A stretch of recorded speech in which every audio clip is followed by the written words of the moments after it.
And we're just a few minutes past schedule, so we'll get going right away. So welcome back to our next session on urban metabolism. This is an extraordinarily interesting field, in my opinion. It's been evolving sort of by leaps and bounds and been increasingly defining itself over the last decade. When I was a part of the Intergovernmental Panel on Climate Change Fifth Assessment Report, it was certainly a topic of great interest to the author team that was working on urbanization and infrastructure.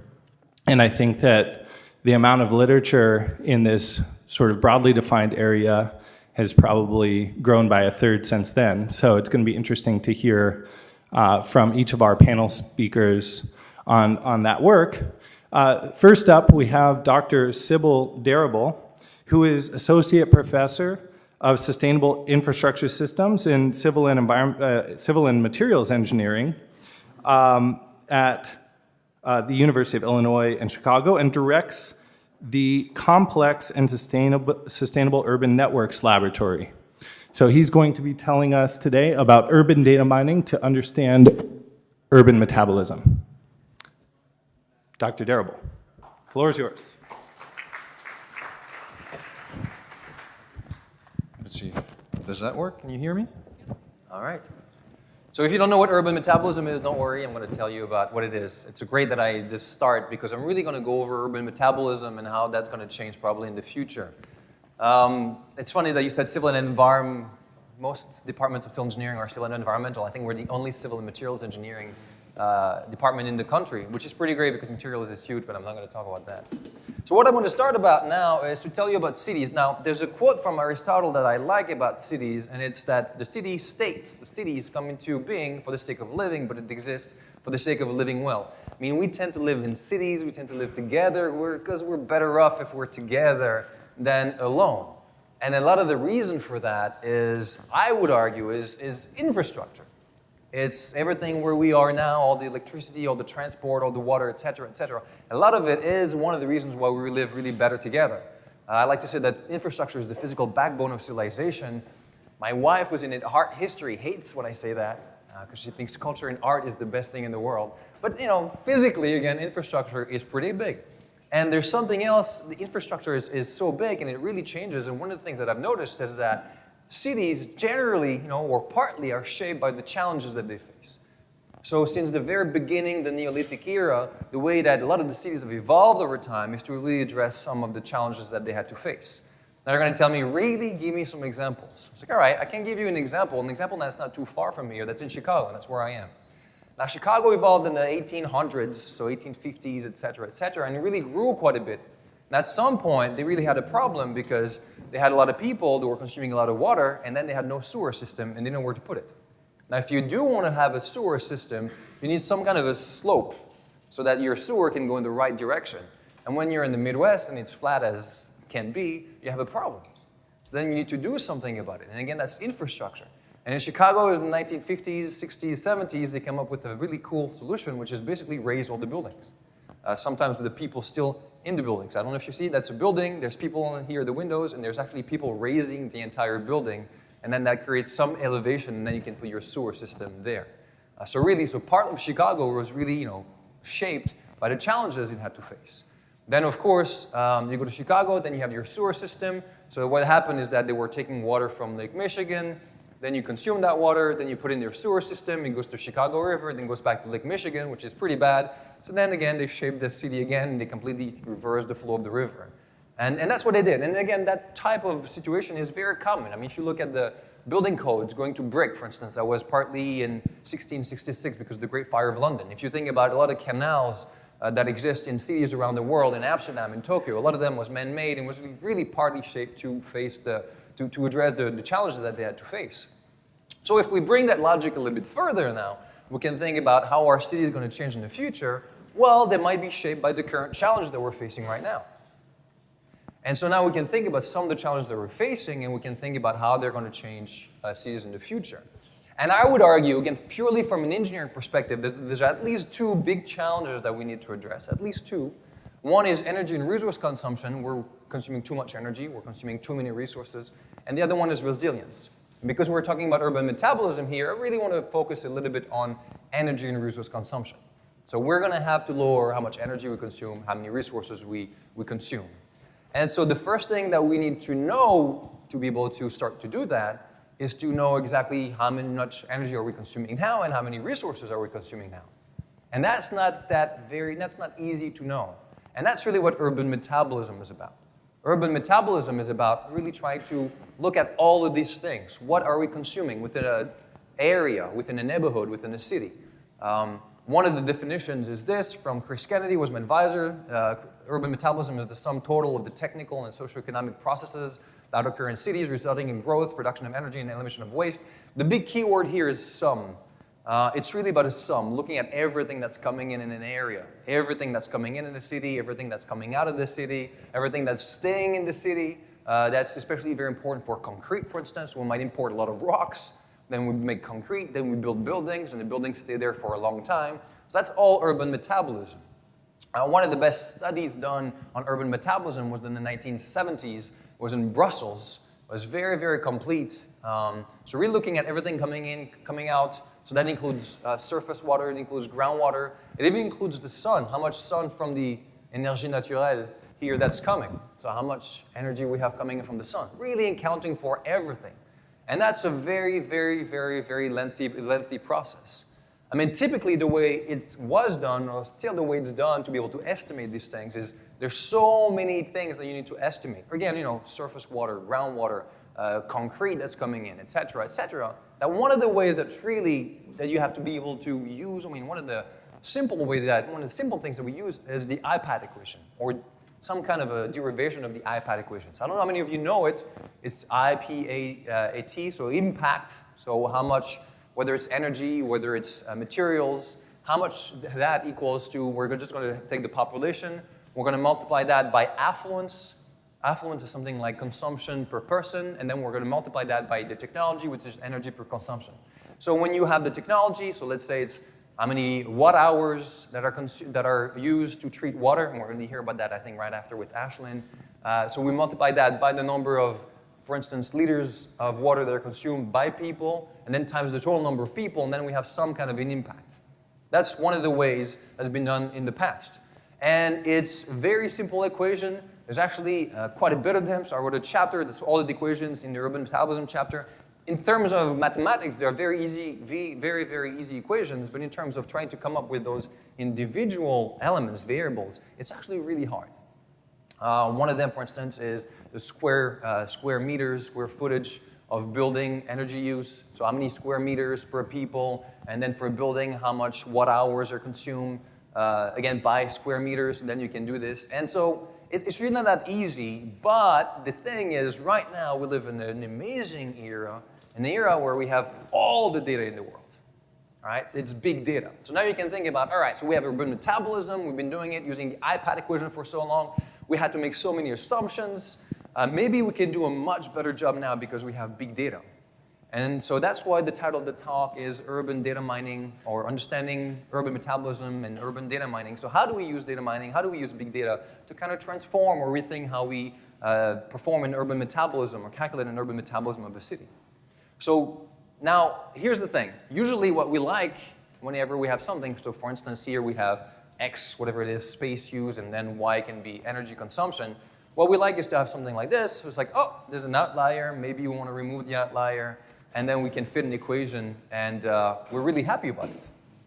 That's our equation, and then when you use that. So maybe we used to do that before with some of the data, but now we have a lot of data. So what we can do, we're really happy, it's working well. Now here's the thing with big data. You don't have that anymore. You just don't have more of the same that you had before. Now what you have is a big cloud of points. Maybe the outlier is still there and you can remove it, but it's not making things easier. Big data make things way, way, way messier. But what you can do is, if you have all that data, is you might actually find some patterns.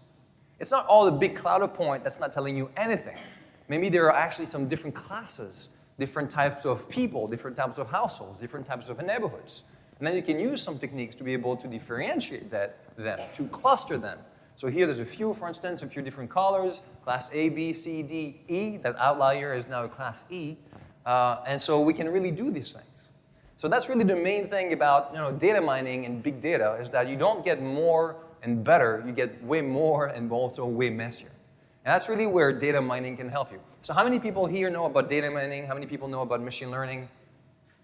So I want to really explain it. For the past 3 years, I've really been educating a lot of people on machine learning because the thing about machine learning and data mining is that they have some really cool names that are super scary.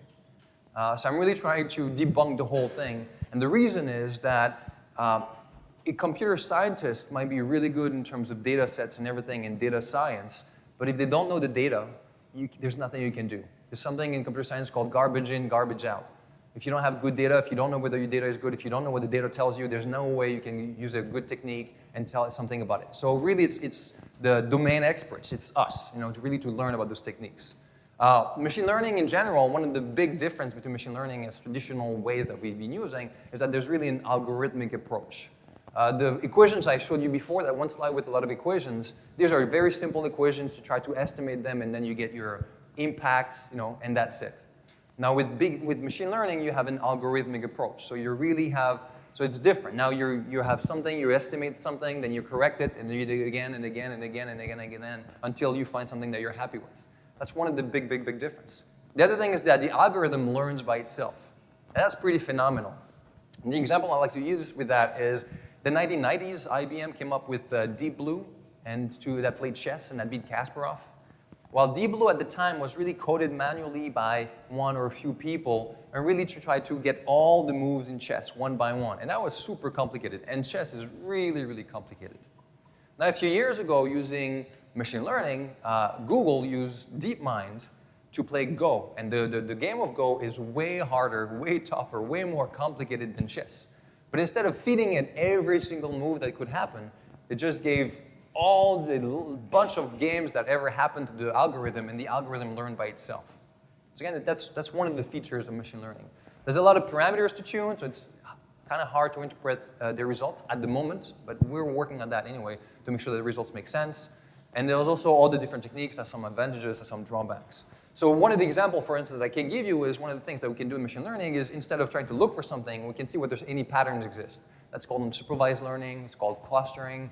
One example is to use something called k-means. So for instance, we have a cloud of points here. I want to say, well, we think there are 4 classes. We pick 4 random points. Then we look at the distance between those points and every other points that are there.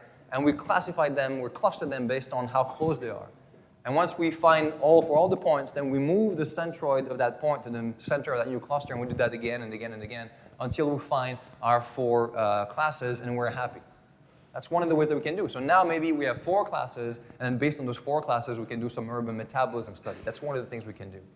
So in my group, we've actually used machine learning quite a bit. And one of the areas where we used it is in transport. And one of the big things that we do in transport, and before we didn't talk about it, but one of the big things is mode choice, and how do you determine whether someone is going to drive, is going to take transit, is going to walk, is going to bike. And so one of the things that we did was to use different kinds of machine learning techniques. We used different kinds of neural networks. And really, again, those things are not that bad. I know they look pretty ugly there, but it's really not that hard to understand. I mean, if I understood them, you're fine. You're going to be OK. And they really work in a different way, and that's what I like. The last one, for instance, right there, PNN, that's right there. It's really neat the way it works. Basically, it looks for people who are representative of quite a few people, and then it fits some kind of a probability around it. And then I can take anyone else, and I can say how likely, how similar they are to that one person that's representative. And then I can come up with probabilities and see which one you're going to use. So it works really well. It's really not that complicated. It works really well. And again, a computer scientist with no knowledge of transport, they could use those techniques, but if you don't know the data that you're dealing with, you're not going to come up with anything good.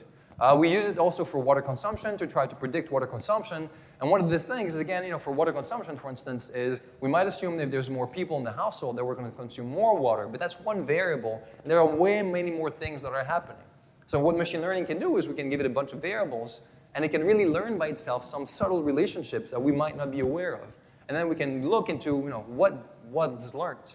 Is there anything else that we just learned in terms of urban metabolism? We tried a bunch of different techniques. I'm not going to go over them. They sound super scary if you don't know about them. If you know about them, you know how they work. It's really not that bad. And then there's a lot of validation methods that we can do, and it's pretty phenomenal. So really the goal, at least for me in terms of urban metabolism, in terms of redefining the way that we use urban metabolism, that we apply urban metabolism, for me is really to use that kind of big data.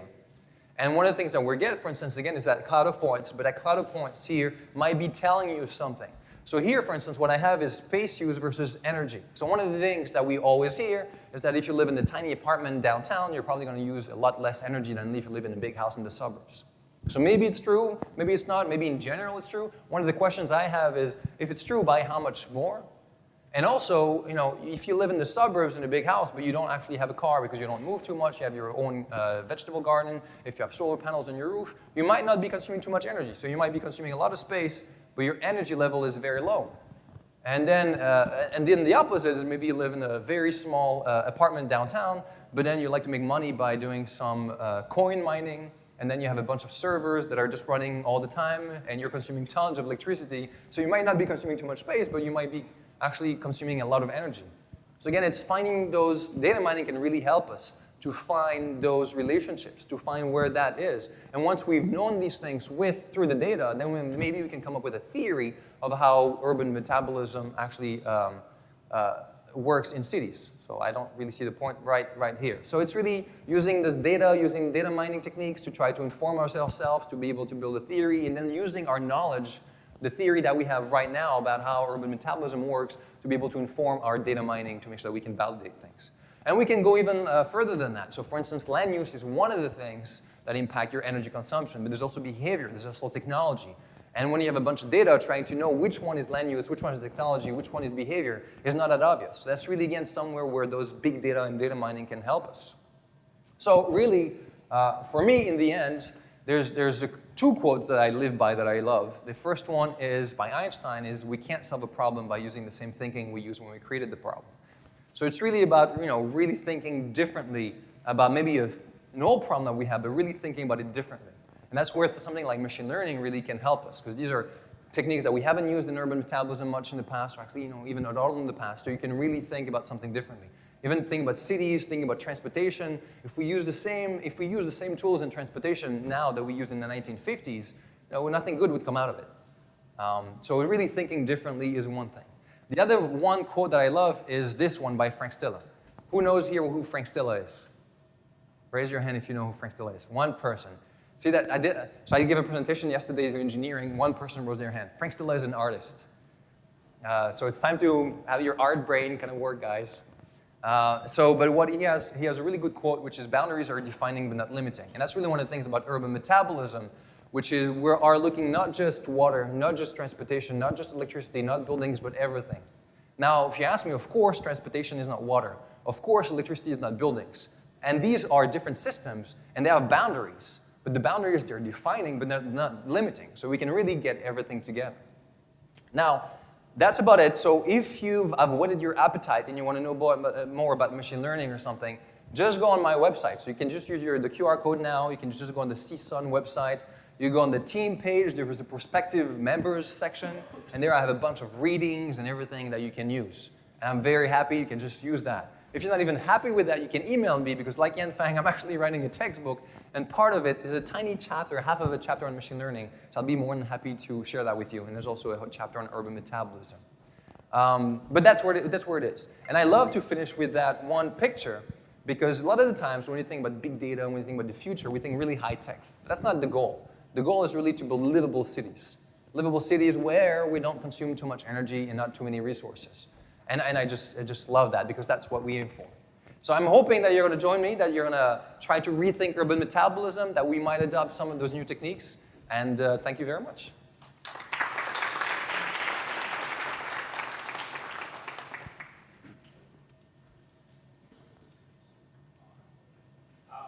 Great. So thank you so much, Professor Derrible. Questions? We have a few minutes for questions and discussion. You can just step right up to the mic if you're close, and I'll run it around to you if you're not.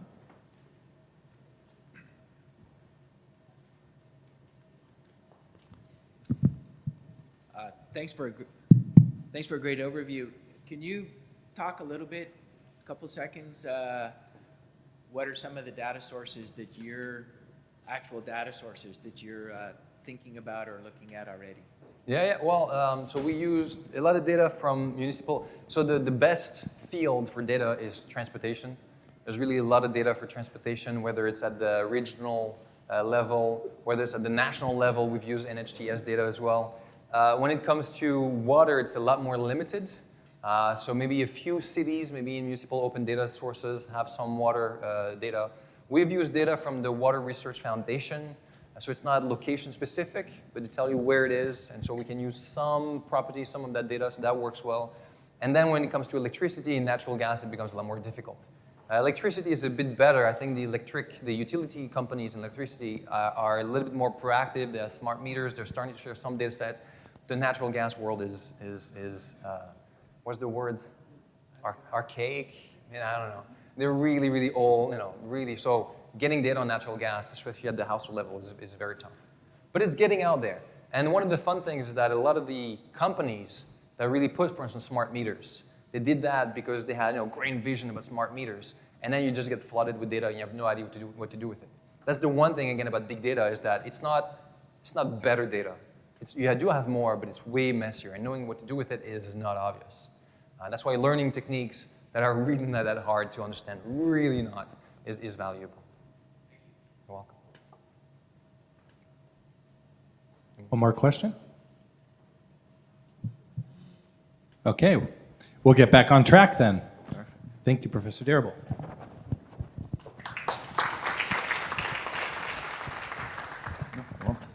I can give it to him.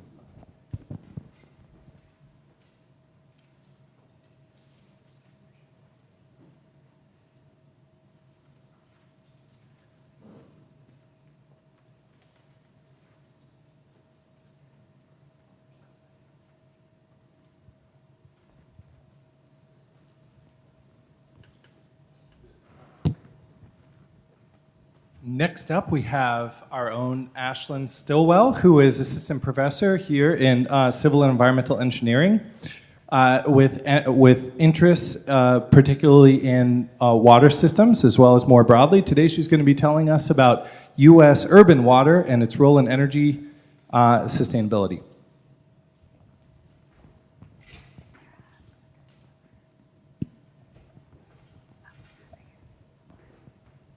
Good morning. Can everyone hear me with this mic like this, or do I need to get it closer? This is good?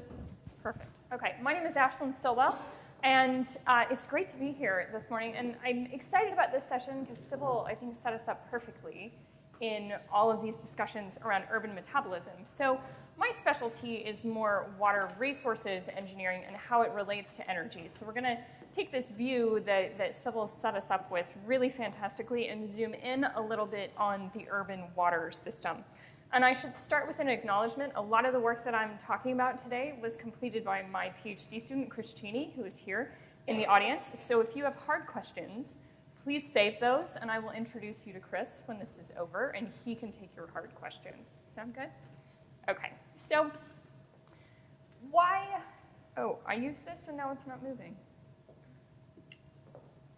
Do I just wait patiently?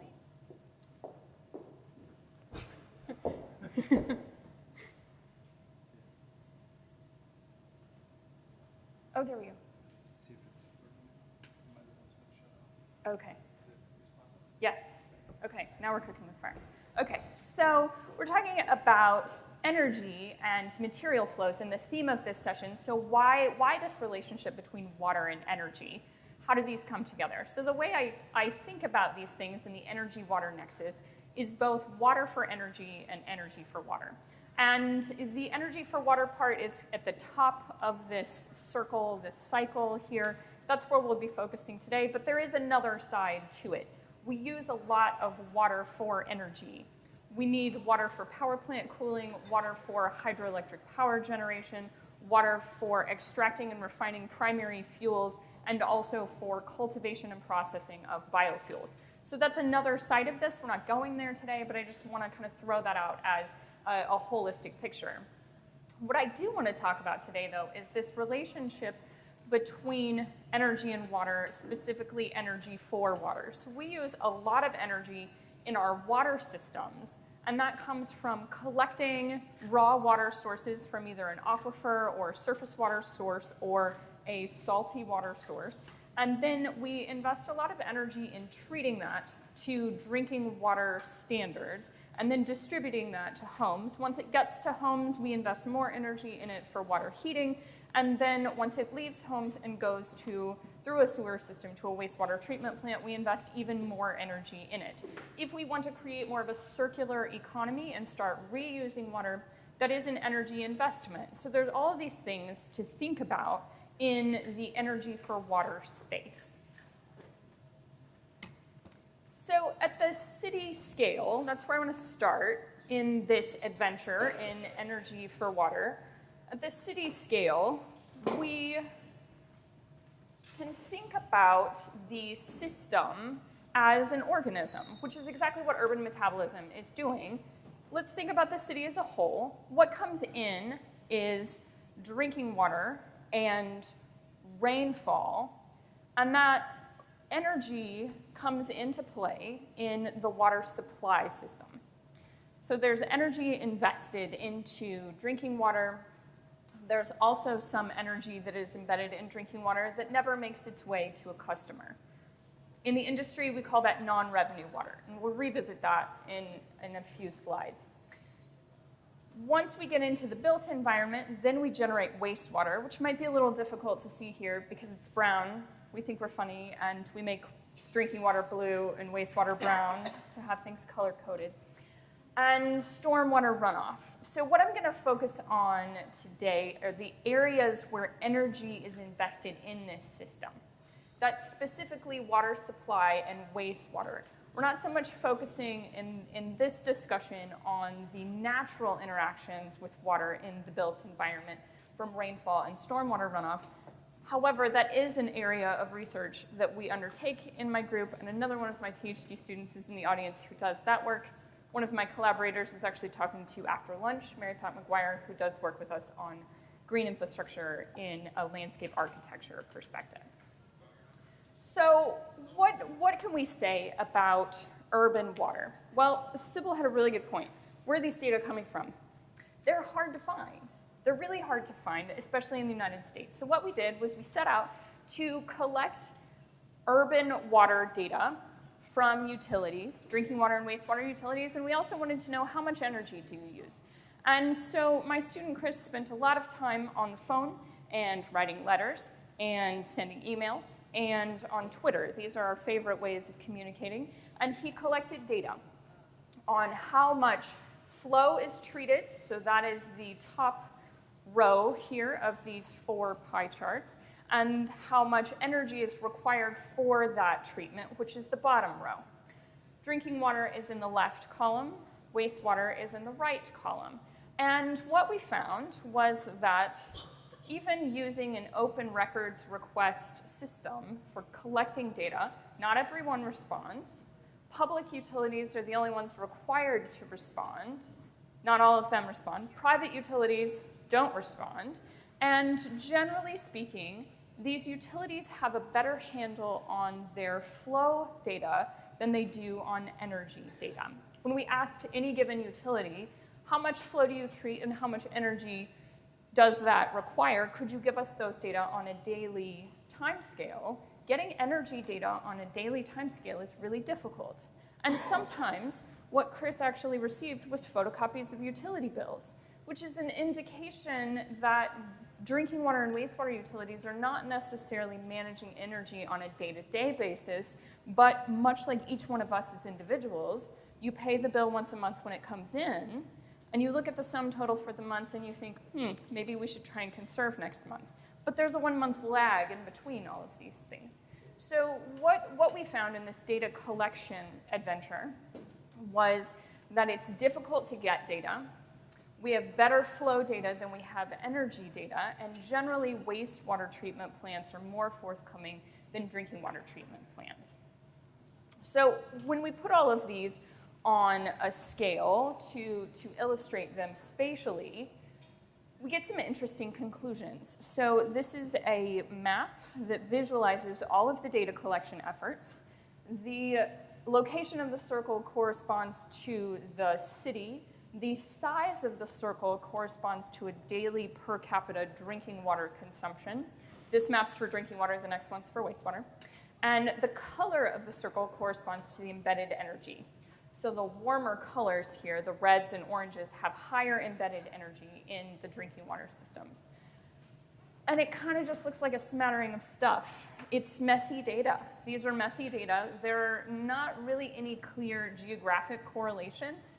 And this is an important finding because what happens in data reporting, as Sybil mentioned, some of our professional organizations that release these data will lump everything together, and they'll say the Southeast United States has about the same behavior across all cities. But what we see from a water perspective is that no two cities are exactly alike. And even when they're next to each other, they don't have the exact same behavior, so to speak. So there's some interesting conclusions that we draw on the drinking water side of things. And if we start to look at the wastewater side of things, there's a little bit different conclusions that come along. Similar thing here, where the size of the circle is per capita wastewater generation. The color of the circle corresponds to embedded energy.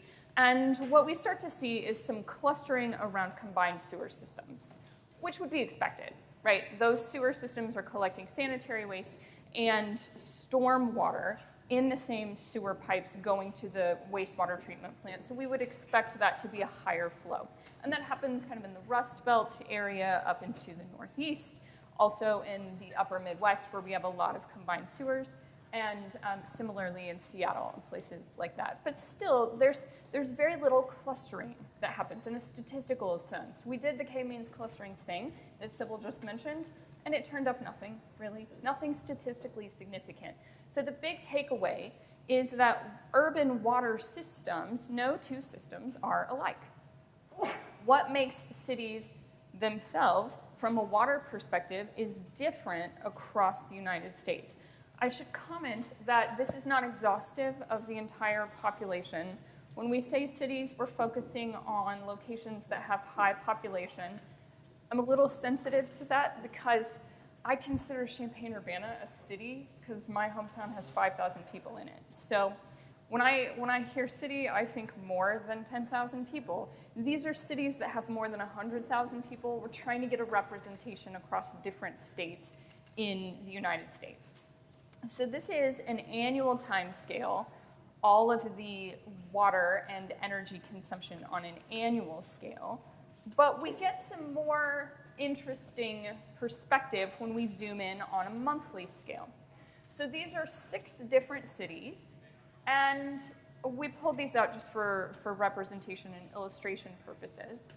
This is a monthly scale from January to December. The solid line is the drinking water flow volume, and the dashed line is the embedded energy. And so what you might expect is that as we are treating more water, potentially in the summer for things like lawn irrigation, we would have higher embedded energy because we're pumping water in the same pipes, and we might lose more to friction in the pipes, for example. That's true in some locations, as you see in the bottom left corner for Dallas. It's not true everywhere. And why that's not true everywhere is because energy is more than just electricity. Energy includes primary fuels like natural gas or fuel oil. And in some locations, specifically colder locations, there's a non-negligible consumption of natural gas associated with treatment of drinking water. A lot of that comes from facility heating, but if we think about the energy for the operations as a whole, we can't neglect natural gas. So that's what we see in colder locations like the top row, which is Anchorage, Boston, and Colorado Springs, where the embedded energy is actually higher in the wintertime when the drinking water treatment flow is lowest. So these are some unexpected things that we didn't anticipate going into this data collection effort, and it's actually something that the literature that everyone cites over and over hadn't really touched on. we really focused on electricity for water and wastewater treatment, and we didn't include these other fuels. So this is a big conclusion that energy depends on primary fuels also in the water system. I mentioned non-revenue water earlier, and so we also got data for non-revenue water. The color of the circles corresponds to the percent non-revenue water. Generally, leakier infrastructure, so non-revenue water is either physical leaks, pipes that have water that leak out of them, or metering inaccuracies. So it's a gallon of water that didn't get properly metered, billed, and paid for. So all of these come together into this concept of non-revenue water. And we see that there's higher non-revenue water with older infrastructures that generally correlates to the eastern United States and less so in the western United States. We also put numbers to it. How much energy is embedded in this non-revenue water? A lot. It's about enough to power 300,000 US homes for a year. That's a lot. We don't often think about things that way, though, where leaky water infrastructure is the same as the energy consumption for different homes. So our big takeaways from that are that water and wastewater utility data are not readily available. We've started to fill this gap. We made our data public. It's actually searchable in this new Google Data Beta system, so you can find, download, and access all of the data that we've collected. Non-revenue water is significant, and the energy embedded in it is significant. And really what that means is that a traditional approach to sustainability for the city as a whole, the green city, applies to water as well. Water is one route to these sustainability measures. So I want to quickly go through the residential scale also. What is a city? A city is a collection of buildings, and it's a collection of individuals who live in buildings that consume water and energy. Truth be told, the infrastructure itself doesn't consume water and energy. It's us, it's the humans interacting with the infrastructure that do that. So actually, I'm just going to skip over this because it doesn't display well. It tells you the breakdown of energy and water in the home. Main idea, we spend a lot of energy on space conditioning. We spend a lot of water on lawns. Most of it goes outside. What we did in an exploratory effort in my group was start to understand these interconnections between water and energy in the home itself. And a good way to visualize this is through a clothes washer. It's among the most complex appliances that most of us have in our homes. And if you think about what directly goes into the washing machine, there's drinking water that goes in. You have to plug the thing into the wall, so there's electricity that goes in, and there's wastewater that comes out of it. And that's typically what a homeowner would be billed for. But there's also water and energy associated with those flows. So there's water associated with the electricity when it was generated at the power plant. There's energy associated with the drinking water when it was treated at the drinking water treatment plant, and there's energy associated with wastewater treatment. So this indirect connection is what we started to quantify. And we looked at investing in more efficient appliances and how that might save resources at the residential perspective. And we visualize this as a cost abatement curve. These are really dense diagrams. I know it's difficult to see. Economists geek out over these things all the time. Cost abatement curves help us visualize what is the most cost-effective efficiency investment for the lifetime of the appliance. So if something has a negative abatement cost, that means it saves you money over the lifetime of the appliance. And how to read these abatement curves on the horizontal axis, for this one is for energy. This is how much energy an average household would save. So how would we want to invest in these opportunities? We would start on the left-hand side and invest in efficiency upgrades moving to the right, because we would want to go with the most cost-effective thing first. The width of each one of those bars then corresponds to how much energy it saves. What we see at the residential scale is that when we account for both direct and indirect energy and water in the household, there are a lot of investment opportunities that are cost negative. They save money in the long run. So there's some other barrier that's preventing these large energy investments in residential homes. The water perspective is a lot simpler because we have a lot less fixtures on the water side in our houses.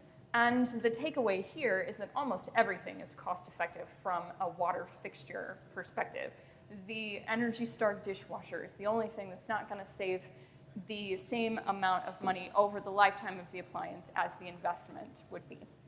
So our takeaway is that we can make these investments in efficiencies, and it saves both water and energy when we think about the small scale, when you think about the collection of buildings in the city, not just the city as a whole.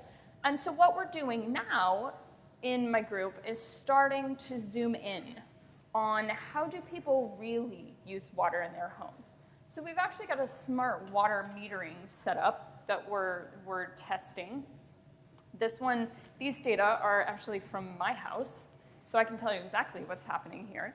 This is a visualization of our training data sets for a machine learning approach to understanding water consumption in the home. And so I just pulled out 3 random fixtures in the house, a shower, a toilet, and the clothes washer. The horizontal axis is not the same scale. The clothes washer runs for a lot longer. But what we see is that how a fixture is rated is not necessarily how it performs. So for example, on the left is the shower. A shower head has a rating of 2.5 gallons per minute.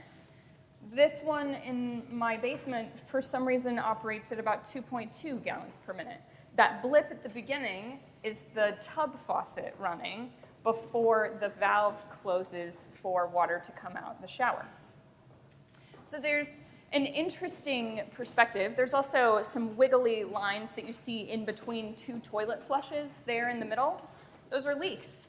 I have an old house, I'm not surprised, but we can start to quantify the non-zero water consumption in a home by individual appliances. So these are from a training data set. What we're doing now is taking real life data, just collecting data since January of this year, and trying to disaggregate that using machine learning approaches to figure out how is water used in the home and how do these different efficiency investments actually perform in real life with real people.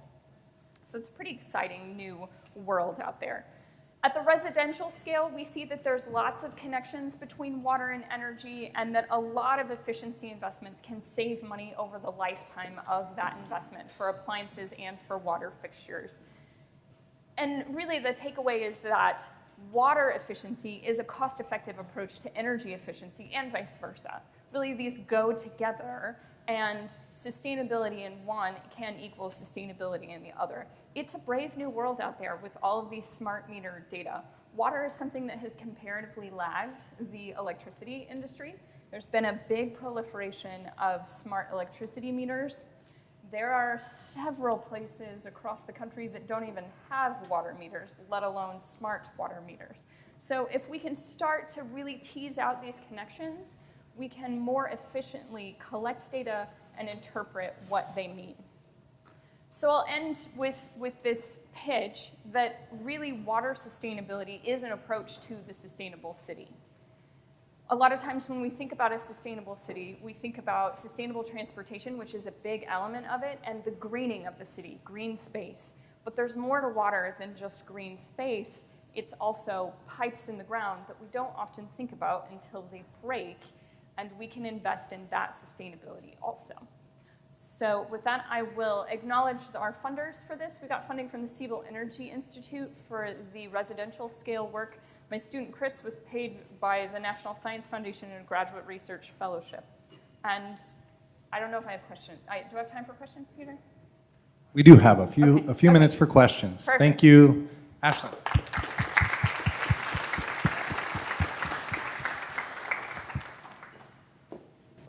I think Peter wants you to use the microphone. If you're on this and side, there was a hand over here I'm solo, so. for that mic. Okay.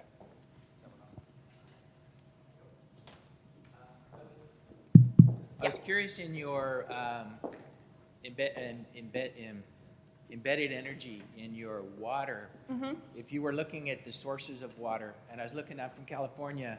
I would go back, but this computer froze on my second slide. Oh, okay. Well, I remember. Your blue dot is pulling from snow melt and gravity feeding.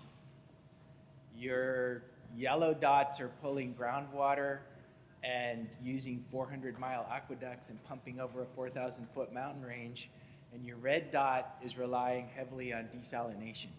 That's a big energy investment. Yeah, Yep. so I was Yep. curious if you were talking about regionality doesn't make any sense, but I think that if you guys have been looking at that, and what would folks do with that? They're using desalination because they can't tap into the aqueduct, they have no groundwater, and the mountains are too far away. Right. So there's a lot of things to unpack there. And so to get to your question, are we incorporating water source? That's an element of the database that we're working to expand right now, is including where those water sources come from. But you're exactly right. Some of it is not necessarily a physical constraint, it's a legal constraint as to there's water right there, but I legally am not allowed to take it. We also see some interesting, California is a fantastic example.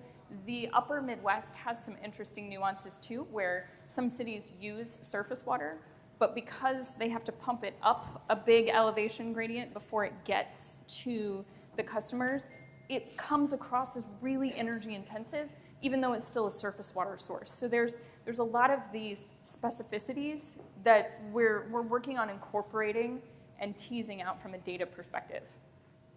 Does that answer your question? Yes. Cool. Yep, you're welcome. Madhu. Yeah, thanks, Ashlynn. It's a really interesting talk. So, you had those graphs with the cost of abatement and, Yes. and the shout out to economists. I cannot resist. I did. So, we see those, and yet, people don't adopt those kinds of technologies, and you wonder if they're leaving dollars on the table, or even if they do adopt them, you don't really get the energy savings or the water savings that you would expect based on engineering studies. And so as economists, we've got our reasons for why we think that doesn't happen, things like the rebound effect and so on. But wondering from an engineer's perspective, what do you think might be the reason why there's such a divergence between these engineering-based estimates and what you actually might observe in the real world, or what you observe from the data? That's a really good question, and that's something that we're trying to collect data to start to back up, because there's all of the unique situations, and does that explain all of the variation? We're not quite sure. So is it, using that shower head as an example, does it use 2.5 gallons per minute instead of 2.5 gallons per minute? Is it at 2.2 instead of 2.5 because of something about the actual fixture? Or is it something about the change in pressure in the piping in my house? Is it something about how I use it, how I turn on the faucet?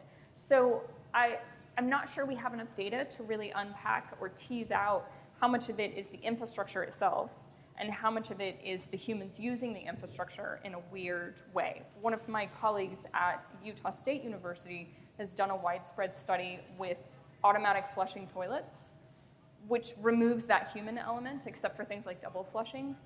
And one of the things that they found was that it matters how it's installed.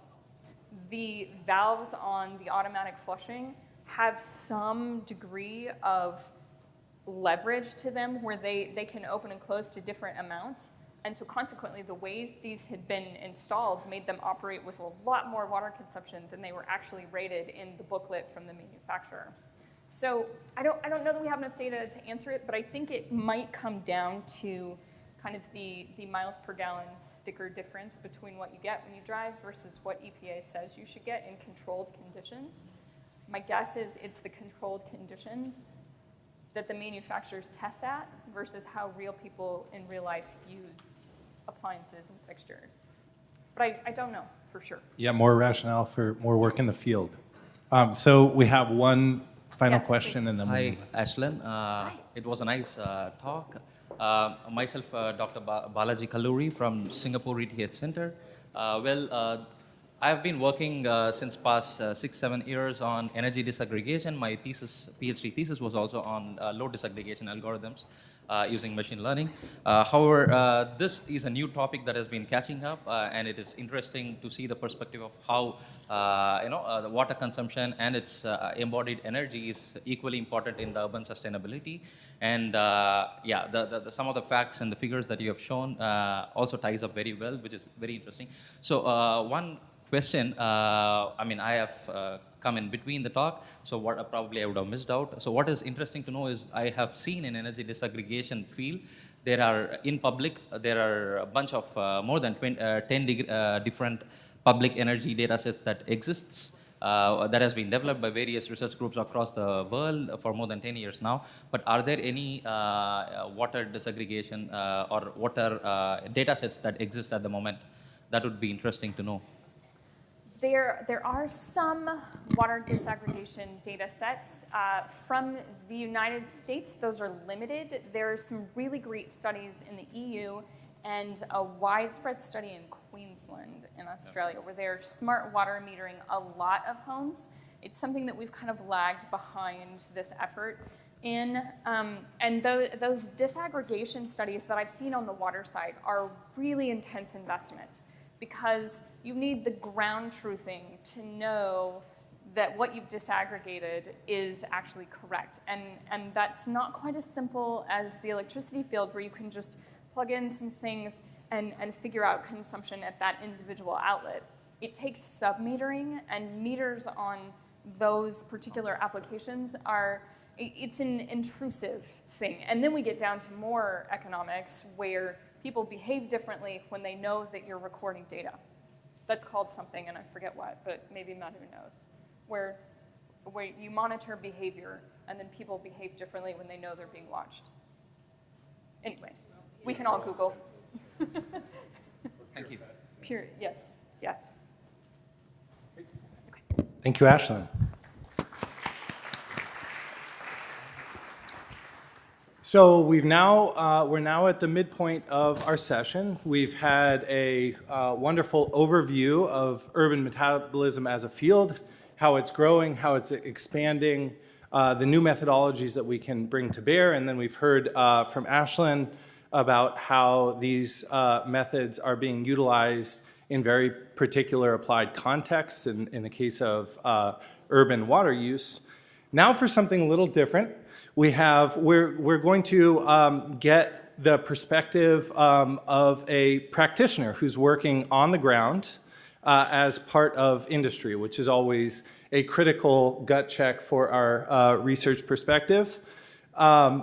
Chris McCarthy is Vice President of Sales Enablement for S&C Electricity Company. He is going to tell us today about microgrids, the backbone for resiliency. Chris.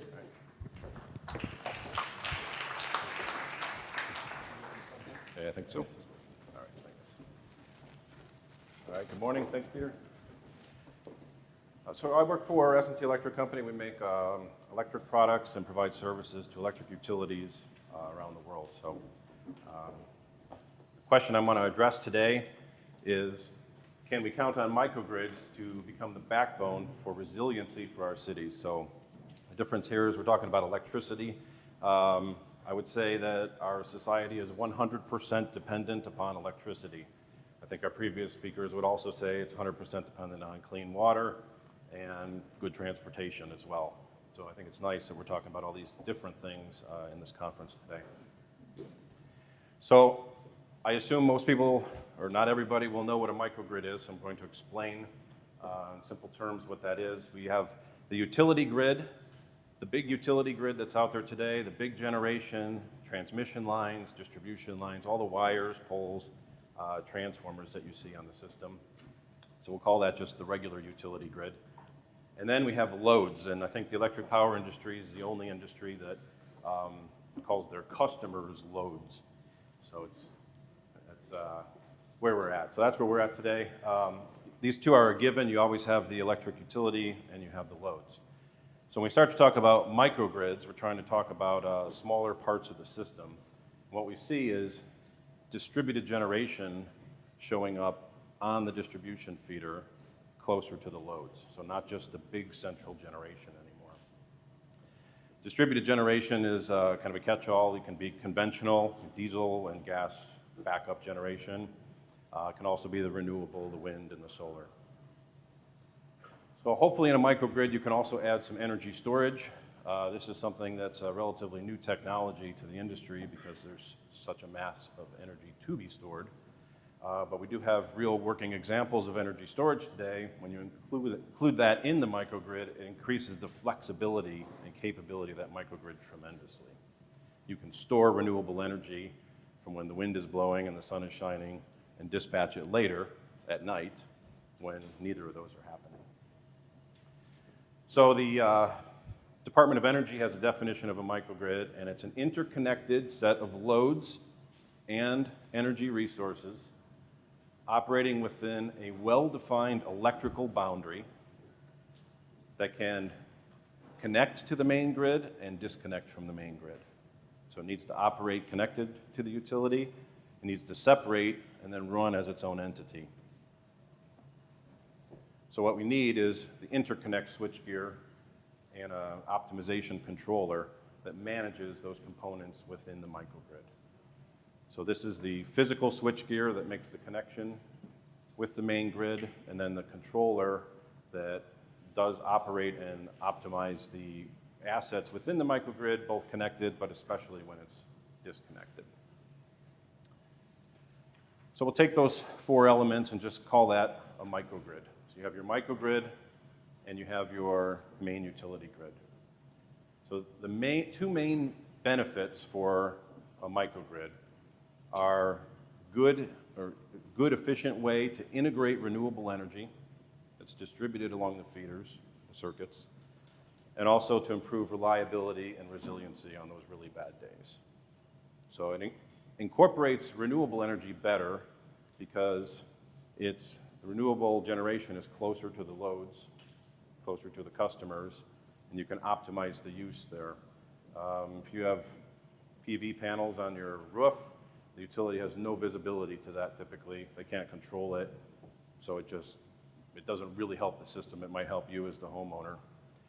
When the utility has larger scale assets that they can see and control, they can really optimize the use of that renewable energy.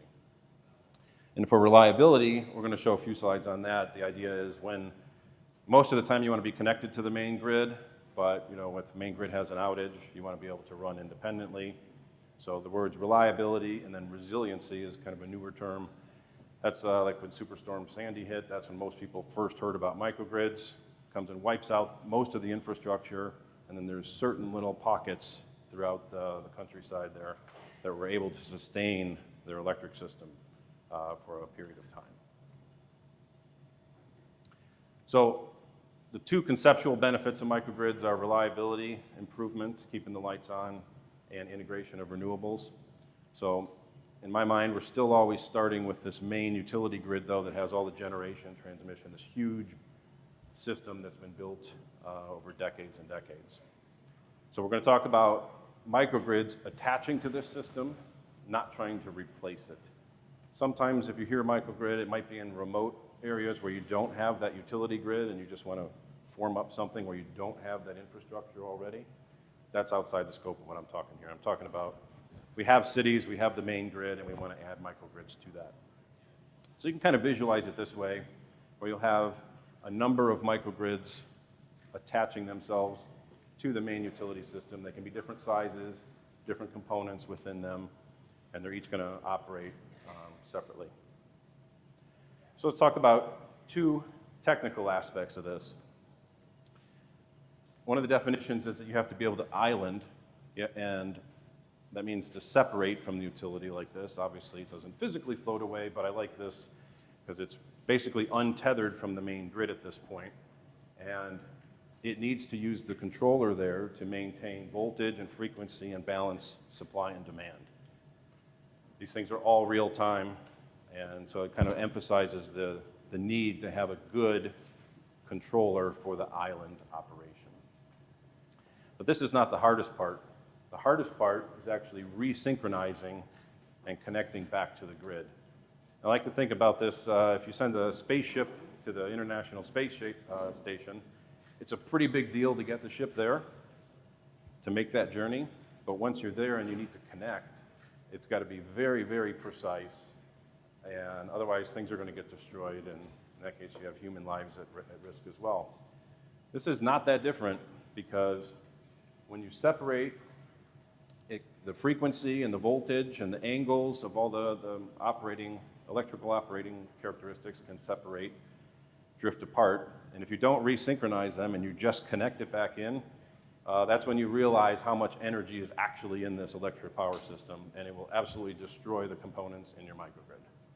So you need to fine-tune it, get everything synced up, and then carefully have it reconnect back to the grid. That is the most difficult part of this whole microgrid concept. So the other part is, the other definition is reliability. I wanted to demonstrate a little bit to show what reliability means in our industry. Well, first of all, if the main grid goes away, that's when the microgrid would have a chance to shine, right? So to keep the energy going. So that sort of feeds into the business case for how you would, or why you would want to build a microgrid. But how often does this happen? In America, the average customer has an outage of 2 hours per year. So 99.98% of the time, the main electric grid is there. So if you're going to improve reliability, you're going after that very small extra 0.02%. That works if you're a military base or a university research center, something that cannot tolerate any kind of outage. So chasing 100% reliability is much more important than being cost sensitive about how much more will you pay to avoid that 2 hours of outage.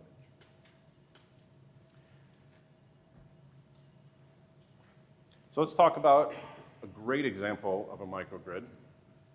It's one of the best, and it's one of the newest, and it's actually 2.2 miles from here. It's attached to this campus. It's built and operated by Ameren, the electric utility, and they worked with my company, SNC Electric Company, for most of this work. So there's a case study on our website. There's a good Power magazine article with all the details about it. I'm just going to pick out a few highlights and say why we should be talking about a microgrid like this in our context today. So if I go back to my original diagram, you have the Ameren 12,000 volt utility grid. And then we have our loads, which is we have residential apartments, there's an electric vehicle charger, there's an elementary school, and there's a warehouse. For the energy sources, they have renewable wind and solar, and then more conventional, the gas generator, so that if you really need to, you can fire that up at any time. So you always try to prefer to use renewables, but if you only have renewables, then the sustainability of your microgrid is going to be suspect. And then they have energy storage in there as well, which is kind of the magic bullet in order to be able to save up energy when it's free from the wind and the sun and dispatch it when you need it the most. And they used our SNC interconnect switchgear and our optimization controller to operate the components within the grid. So there's a lot of great things that this microgrid accomplished. It uses the controller to forecast renewable generation from the wind and the solar, and then optimize the use of that to reduce the peak loads within the microgrid. It did a first of its kind engineering effort to do the seamless transition to and from the grid. Remember I said the hardest part was reconnecting. They've done this where they have the school and the residences and the warehouse. They're able to actually island it, shift it over to using only the renewable energy that's in the grid, and then connect it back to the grid, and the customers don't know. And it was the first utility-scale microgrid to earn a Gold Peer Award. That recognizes best practices, performance excellence, and electricity renewal for energy efficiency and reliability and resiliency. So we have an example of a really great microgrid. You can walk 2 miles to the southeast there, southwest, and you can take a look at it. So the question here is, with what I've told you, would you think it would be a good thing if Ameren would build a whole bunch more of these? So don't answer me, but just think in your head, would it be a good idea for them to build more based on what I've told you so far? And then the second question is, can we expect that Ameren will build more? So I think most of you would say yes, because you're here at a sustainable energy environment, so there's a lot of great things that come out of it. But unfortunately, the answer is no, Ameren's not going to build more of these. And I'm going to tell you why. Let's start with the things that worked well. From an engineering point of view, we've proven it. We've proven the seamless disconnect and reconnect. It integrates renewables, improves reliability. It's done all the things that we would want a microgrid to do. But in the broader sense, the economics don't yet pan out. Like I said, if you're going after 100% reliability, you can make a business case for that. Military, hospitals, university research. It seems like every utility is building one microgrid so that they learn from this from an R&D point of view. As renewable energy is coming on the system, they want to know how is the system going to respond to it, how do we deal with it. So it's good from that point of view. It's not good for everyday utility yet. Even if the economics worked out, the regulations would prevent Ameren from owning and operating it today. Under Illinois law, Ameren cannot own generation or energy storage, therefore, you're not going to have a microgrid. The regulations are there to keep a balance. You've got a physical monopoly, and then you have market forces for the price of energy that have to be balanced. So the regulations draw the line that you operate the network, you can't own and operate the energy that's going to be sold across that network as well. It varies state by state, but in general, the regulations will prevent this today from taking off on a wide scale. Regulations are good in a way that they provide incentives and renewable penetration targets for wind and solar mostly for states to hit, and so there's money that can be used to incentivize people to do that, so we will still see more renewables come on. Tariffs is often a bad word, but in this case, there was a recent bill last month in California where it opens the door to a microgrid tariff, and what it does is it kind of outlines, this is the interconnection rules and the timeline for it to happen. That takes away the uncertainty and the risk, so that people may actually put money into it and build the microgrids. So get a little bit more certainty on things. You might get people outside of the utility to invest more money in this type of approach. One caution on that, once you have people outside the utility building microgrids, attaching to the utility grid, I question that green check mark there, because anything that connects to the utility system has to work on utility standards and utility grade equipment and be safe to operate and all that. So it's a kind of a complex thing at the moment. Wanted to leave with a couple key trends in the industry. Economical, small-scale generation is a game changer. For as long as the power system's been around, it's the economics of the large generation that has led us to where we're at today. But now the technology is changing, and small-scale generation, and especially renewable generation, is becoming more and more feasible and desirable. That's coming on the system, and that's not going to change. I graduated from here in electrical engineering 25 years ago, spent 25 years in the industry. This is the number one change that's driving everything from how we own and operate the system to the regulations around who should be owning it and the economics of it. Even when small-scale local generation is preferred, there will still be continued value in connecting to the broader grid. Remember the 99.98% circle? So all that would suggest that there's still an important role for the electric utility well into the future. It may become more complex because they're going to have more things that other people own attached to the system. So the way that they make their money needs to be evolved as well, and that's where the regulations come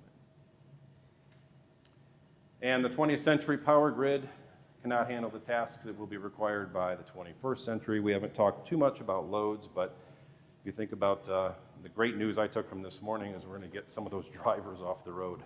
That would be great.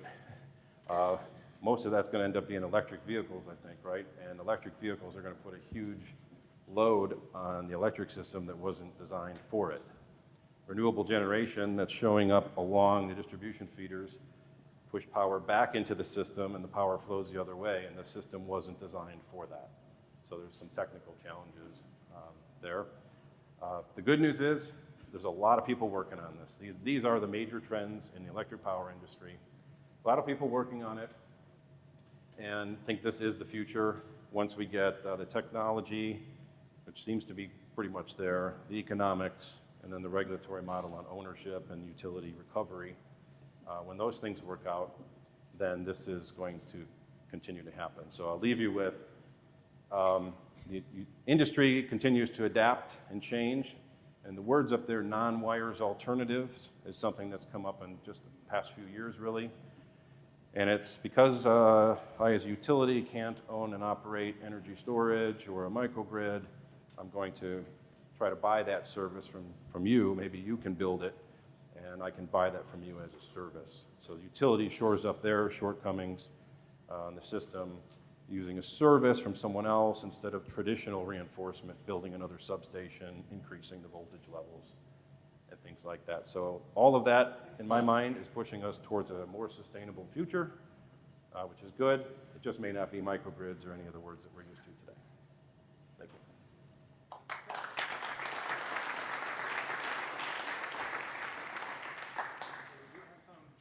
We do have time for some questions, and I'm going to beg everybody's pardon and usurp the first one myself.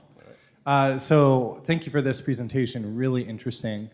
So I want to engage you in the following thought experiment and get your perspective on it. So you showed that the two biggest obstacles to Ameren, for example, operating more of these microgrids today are regulatory as well as a sort of economics of grid stability today, right? The value of grid stability today, which may be very high and for some, a small set of users, but isn't that high in general. So let's think about the counterfactual where the regulatory obstacles don't exist. I know that's a difficult, but let's think about that, about just the economics for a second. So I guess we assume, I think, that grid stability is going to become more and more and more valuable as renewables operate, or become, a bigger and bigger part of our energy portfolio, increasing presumably the value of microgrids and technologies and sort of maintaining grid stability, not just for hospitals, but more generally. So is that the way that you view this? And what do you see in terms of the technology that you understand today and the experience of Ameren in terms of sort of the pathway forward in the next 5, 10, 20 years? I mean, just from the economic standpoint, if we had an optimal regulatory regime that would enable this, what's the sort of pathway that you envision? Regulatory in the U.S. is a bit more complicated. I moved over to the U.K. for about 3 years and was really involved with the regulatory environment there. And they only have 6 main utilities, and there's nobody else. There's 6 main utilities, one regulator. They set regulations, and they can actually move things relatively quickly. In the U.S., we have 3,000 utilities, and only about 200 are the big ones that are regulated. So you can't. And it's at the state level, not the federal level. So there's different rules state to state. So the regulatory part is very complex in the U.S. I'd like to throw that out if I could as well. So let's say there's going to be some states, New York and California are leading the way, and maybe Hawaii as well. So if they remove the regulatory barriers, I do think you'll see more and more of this come up. It's going to start at the most critical loads. You're not just going to do it on every residential feeder. It's going to start at load concentrations, high value. And what might happen is if the utility can't own them, someone else will. And this is called the utility dust spiral, where the most important customers from the utility start to be owned by someone else who's coming in with renewable generation or other generation. The utility now still has this huge infrastructure. Utility still has to be there to support that microgrid, but they lose the revenue from that load. So that's called the utility death spiral, which is why something will happen, because at some point that's going to break the system from the economic and regulatory point of view. Other questions? Other questions? And again, if you're on this side of the room, feel free to approach.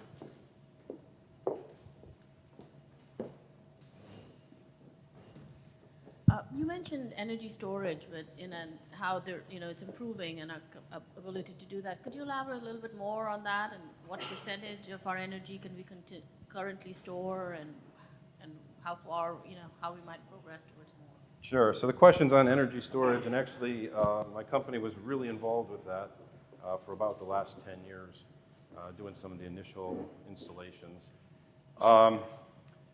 This is one of those where the cost curve is coming down, and with electric vehicles providing more and more of the batteries, and the battery technologies is changing, it's going to become more affordable. In my view, again, if you go technical, economics, and regulatory, technical, I love energy storage. It solves all the problems. And a lot of the strategies we think about going in the future, energy storage distributed along the circuits solves so many problems, and it allows a bunch of microgrids, it allows voltage control and all of that. Fact is, regulatory prevents the utilities from owning it. Ameren can own it, but only for reliability point of view. They cannot push the energy back out on the system, therefore can't really use it to its full capacity. I don't have the numbers. There's people in my company that are experts in energy storage, and they would talk to you for days about it. I would just say the adoption, what I would have said 5 years ago is you're going to see a lot more of this on the system, distributed throughout, and today that's not really happened. Instead, you see it in a microgrid, and you see it small applications here and there. Instead, what's happened, PV installations have taken off faster than anybody could have predicted. So in one sense, the PV took off, and the energy storage not quite so much yet.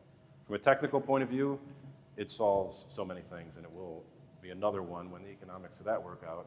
You might see more microgrids as well. Great. Let's give Chris another round of applause. Thank you very much. Thank you.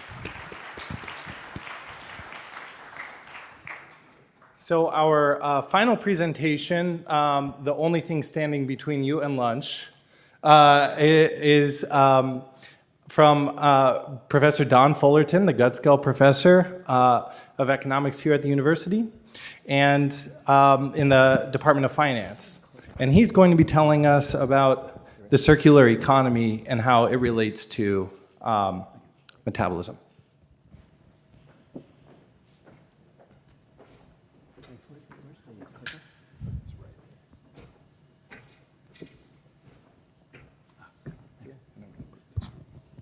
Well, thanks. Is this on? Can you hear me? Yeah? Okay. This was just a cute acronym because we talk about climate change, environmental change, global change. And it's a nice acronym if it stands for Cycles of Human Activity and Natural Global Ecology. And that actually pertains to what I'm going to talk about today. But I am honored to be here. Is the clicker working? There's a bit of a delay on this screen, though. Oh, does it need to go to... Does this need to go up to slideshow or something? Yeah,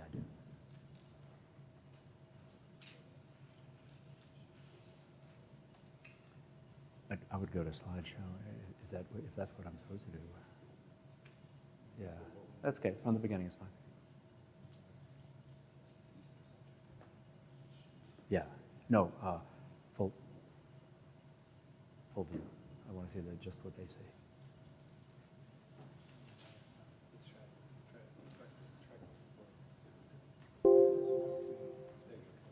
All right, that's good. Thank you. Sorry. Well, that's all right. No, that's right. It is off.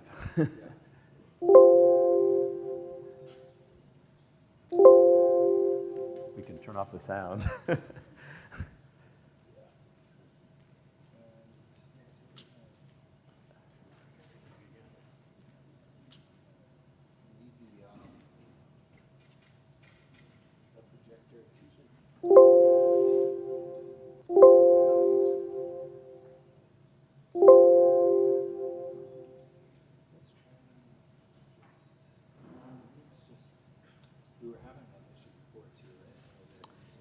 Well, I'll start talking while they start messing around with that.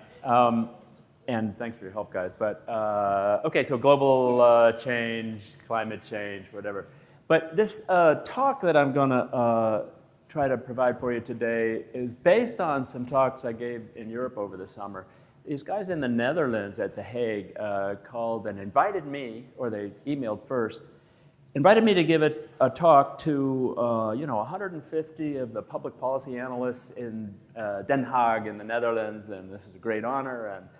And they said they wanted me to talk about the circular economy. And I said, yes. And they said, and we especially wanted you because you're an expert on the circular economy.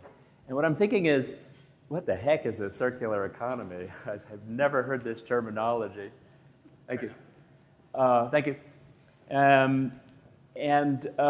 So I didn't say that I didn't know what the heck they were talking about. And then finally I figured out what they were talking about. But I'll run you through some of the thoughts that came through my mind before they told me what they meant. First of all, for any economist, you might think that any economy is circular. The consumers provide their labor and investment to the firm produces stuff and pays them for their wages and return to capital, and then the firm produces stuff and sells it back to the households, and they pay money to the firms, and the money just keeps going around and around the economy. So that you might call a circular economy. I mean, all economies are circular if there's trading between firms and consumers and such. Let's see, now I can look at this, thank you.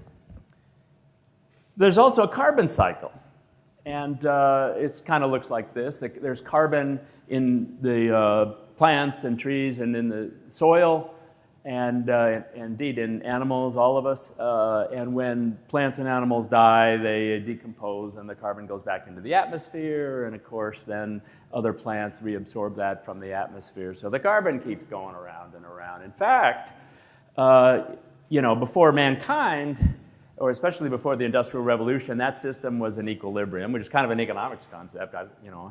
We economists have something to say about natural biocycles, I suppose.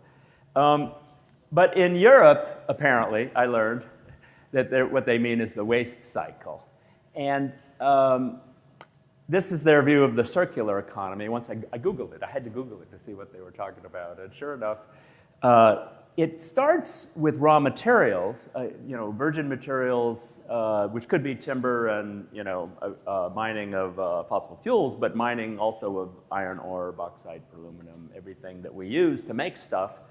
And the next step would be product design. And in fact, the product design is important for reducing waste and for encouraging recycling. As I'll show you, there's stuff that cannot be recycled. The firms make stuff that can't be recycled. And you'd sort of like a policy system that will encourage them to make stuff that can be recycled so that we can reduce the amount going into the landfill. And then, of course, there's the production process, and you want to reduce waste in the production of these commodities. And it's not just at the consumer level where consumers need to be encouraged to reuse or repair and reuse things and not to just put them in the landfill. So I've already pointed out multiple cycles here, 3 of them. I talked about a carbon cycle with the carbon going around between the ground and the atmosphere, which could be in balance. And there's a production cycle, which if everybody's on their budget constraint and not spending more than their money, and the firms are getting the sales revenue and giving it back to the investors and the workers, then that's in balance as well. And the waste cycle I just talked about. But let me start with this carbon cycle. Like I said, with no human interference, the natural cycle will be in relative balance. That's 210 gigatons of carbon coming out of out of plant and animal life, anyway, it's going in both directions, in and out of the atmosphere. Now, interestingly, with the Industrial Revolution and roughly currently, human direct emissions add about 9 gigatons per year to that cycle. And so, one side of this arrow is kind of heavier than the other side of the arrow. We're not quite in balance anymore with that human activity. That's a 4% increase, which could go pretty rapidly to increase carbon in the atmosphere, but only about half of it stays in the atmosphere. It gets reabsorbed, and the rate of reabsorption just depends on the nature and process of agriculture and what they're doing to the soil, then the take-up, and it actually depends on local pollution as well, because with a lot of local pollutants in the air, the atmosphere is less able to absorb further carbon dioxide, which is just a point that to restore balance might require a complicated set of policies and not just a carbon tax. We're not just trying to reduce carbon going from fossil fuels into the atmosphere. We might also need policies to adjust agricultural processes and local pollutants and every other kind of waste. In fact, that's the point of this talk, really, is the interactions among these different cycles and the interactions among different kinds of waste and the interactions among different kinds of policies. So here's the production-consumption cycle. Like I said, it would be in balance. Consumers have to balance the budget, so to speak, and producers have to balance the budget. And then there's government in the middle of that somewhere. There are two more little red circles going on. The government will tax people. There's more arrows going, from the producers that get taxed, generating revenue for the government. And the government provides subsidies back to producers of various kinds. There's another red circle down lower where consumers get taxed with money going to the government. And that comes back in the form of transfers from the government, safety net programs, food stamps, Social Security, Medicare, Medicaid, et cetera. Well, all these things are going to be interrelated. So here's a picture of air pollution. In fact, I've already mentioned the Industrial Revolution. That's what Birmingham looked like in the Industrial Revolution. And that could include sulfur dioxide, nitrous oxides, particulates, PM 2.5, et cetera, as well as global pollutants. The pollutants that affect climate change include carbon dioxide, methane, hydrochlorofluorocarbons, and so we have a big mess out there, and we're trying to figure out what to do about it. But that's the connection between these two cycles, because you can see I've added another arrow. We have the production cycle going around, but the producers are not sending their products just back to consumers. They're sending air pollution into the atmosphere, and so that'll disrupt kind of both of those cycles. But then that air pollution is only one form of waste. If you want to reduce air pollution, you can put scrubbers on those smokestacks and it reduces air pollution, takes the sulfur dioxide gas out of the smokestack. So there's not going to the air, that's good. But then, of course, it creates this toxic sludge, and they need to dispose of that. That's a solid waste. And so, you can always convert the waste from one kind to another, but that brings us to solid waste. This is a conference about cities and sustainability of cities, and of course, municipal solid waste programs are massive, especially in large cities. They've got to deal with this stuff, and they need some kind of balance, which is the other emphasis I'm making here, between landfill, how much to landfill, how much to recycle, how much to, how to encourage consumers for composting. Well, I call this a history because you have to realize that early enough, with very few people, the waste was not a problem. You just throw it anywhere. If there was health problems, take it to the dump. But once the dump gets filled up and we have enough people, that's creating leachate when the rain falls on the dump and the toxic water gets down into the groundwater from that stuff decomposing. The decomposition also creates methane, which seeps underground. It can go half a mile or more and in the crevices in the ground and come out inside somebody's basement. So they go down in their own basement to light a cigarette and boom. That usually gets some reaction from the audience. That's an externality, okay? We're talking about externalities here. When you go boom, that's an externality. So the next step was lined sanitary landfills where we can catch the leachate underground, and we can vent the methane, But we can reduce the expense of the landfills by recycling, by composting, by creating incinerators that are waste to energy. So that's a brilliant idea. Now we can generate electric power, and that may solve multiple problems, but it does produce ash, a solid waste from the combustion, which is kind of toxic because it's garbage you're burning. So that, the ash is going to be toxic, and it does create more air pollution. All right, here's all three cycles, and you can see I've added the middle cycle here with the waste cycle. So there's waste going from consumers. Have I got a pointer here? I don't know if you can probably even see that, but here's an arrow from consumers, waste into the waste cycle. It can go out in various forms. It can go out in recycling, which could get reused in production. It could go out in waste to energy, but that might generate more air pollution in the atmosphere, and it can go out in the form of either compost or landfill. I've thrown those together because they both go into the ground. It does different things in the ground, but there's all of them together. Well, this was originally a talk for the EU, which is apparently doing pretty good in the way of garbage and waste and recycling. So you can see the landfill is falling, the recycling is increasing, the waste to energy is increasing. I gave this talk in the Netherlands where there's only, you see that orange at the bottom? 1% of the waste goes into landfill. I also gave this talk in Spain where it's more like 52% of the waste going into landfills. Or in Sweden. Where was Sweden there? I don't know. I'm not going to run out of time, so we'll roll on. Now, recycling is great. Some of that stuff is valuable. You can avoid putting it into the landfill. You avoid air pollution from incineration. It avoids the using up virgin materials. It avoids energy used in the extraction of virgin materials. And policymakers in Europe have decided we need zero landfill. Netherlands is not good enough, 1%. We need zero.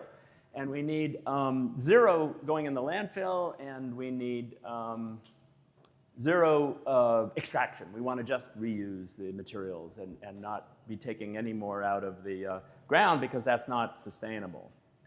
In other words, no raw materials and no residual waste. Well, how's that going to work? The problem is that some stuff has no recycled value, and you can't just recycle it except at large expense. And so you've got the cost of recycling, but some of that stuff really cannot be recycled, like this stuff. I took this picture at home. This is from my very own home. That paper coffee bag has plastic lining, and if they're not separated, it cannot be recycled. Plastic and paper fused together. Same thing with that gum wrapper. It's aluminum foil and plastic glued together. You can't recycle that. The bag there, the Ziploc bag, the bag is plastic, but the zipper is nylon. You've got to separate those. Can't be recycled. And then there's a lot of one-way fasteners like that piece of metal attached to a piece of plastic. You can't take it apart because it's easier to make that way. So how can we get firms to make stuff that can be recycled? Well, it doesn't have to be zero in a landfill. It's a matter of degree. We want some kind of medium, happy medium where we don't have to go to great expense to recycle everything, depending upon the conditions in the economy. So we want a balance, and we need some policies to help achieve that balance. So policymakers like mandates. They want to require the households to recycle. They want to forbid food waste in the garbage. They want to decide where the recycling plant goes because they want jobs in their own constituency. They want to ban certain kinds of plastic or do something. Well, which of those ideas is the best? An economist would generally like to put a price on waste per unit of waste, pollution or garbage or whatever it might be. And that will just encourage everybody, consumers and firms, to reduce it in whichever ways are cheapest for them, easiest for them, most convenient for them. So then we need a price per bag of garbage or per ton of pollution. I'm going to talk about a deposit refund system, but I'm running out of time rapidly. And so let me see what I can skip here. Well, if you don't have a price per bag of garbage, then the firms are not going to make stuff so it can be recycled. But if you put a price per bag of garbage, then people have an incentive to dump it somewhere instead of paying the price for disposal at the curb. and you get your dumping and burning. So you've got to make this kind of artful combination of policies to balance things. Maybe a price per bag where the families will comply, but not too high to induce dumping. You can have a deposit refund is something I like, and just think of it broadly as a tax on purchases of anything, because anything you buy is potentially going to be waste. Tax it on purchase, and then, in fact, tax it at a rate equal to the social cost of dumping it, and then give them back that tax if they don't dump it, such as on recycling. And that leaves a tax only on the stuff that is dumped at the social marginal cost of dumping. So it kind of works perfectly. And if consumers want to be able to recycle it in order to get the refund, then they will want to buy stuff from the store that can be recycled. All right, well, I'm going to run through where these policies goes. Watch for the red star. First of all, there could be taxes on labor and investment, and that'll change the whole balance of this stuff. That's the normal taxes you might see. There could be taxes on products, gasoline tax, alcohol tax, cigarette tax. That will change the balance of all these things. It'll change the amount of waste. It'll change the amount of carbon emissions or cigarette smoke, and it'll change waste of all kinds. You can tax the burning of fossil fuels, and that'll change all these production processes, presumably to be cleaner, and will affect waste of all kinds. Now down here, we have a red star down on the waste cycle. You can have a price per bag of garbage that will affect not only the amount of garbage, but it will affect what people buy. And that will affect what producers make, because they want to make stuff that people will buy. And that will change all of these things: work effort, output, emissions, waste of all kinds. You can subsidize recycling. That sounds good. But the problem is that a subsidy to recycling will encourage people to recycle more. It might actually encourage them to buy more so that they could recycle it. You kind of want to discourage people from buying stuff. So how about both? A tax on the product and a subsidy to recycling. That is a deposit refund system, as I just said. In general, if you tax the products, give it back when it's recycled, you've got a deposit refund system. So that works pretty well. So here's, let's see. Well, deposit refund started not by the government, by the firms themselves. Coca-Cola wanted to get their bottles back because they wanted to clean the bottle and reuse it 50 years ago or more. I'm not that old, so I wouldn't know. But those old people did used to buy bottles. Yeah, you and me both. Used to rebuy, the Coca-Cola company would rebuy these things and reuse them. But, 15 cents a bottle or 25 cents a can, you don't want to count all the plastic bottles and cans. That's ridiculous. In fact, that's way too administratively costly. How about just a subsidy per ton at the recycling plant to count and weigh all those things? Well, then you can... it saves administrative cost of counting. All right, I'm going to go through the rest of these real fast. There's a waste on energy. Actually, I don't know whether to tax incinerators waste to energy or to subsidize it, because there's some benefits and some costs. We'll skip that. Here's sanitary landfills. You have to worry about what goes into the landfill with one more red star there. And that's how you do a sanitary landfill. So you could also reduce deforestation. You see the decomposition thing there? You can, that's a picture of deforestation. We want to try to fix that problem as well. We can plant more trees. For carbon sequestration, we can building houses with timber actually sequesters the carbon in the house timber. If it lasts 100 years, then that's all packed away, that carbon.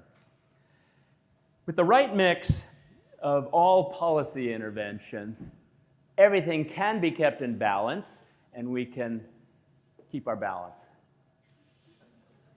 Yeah? All right, thank you.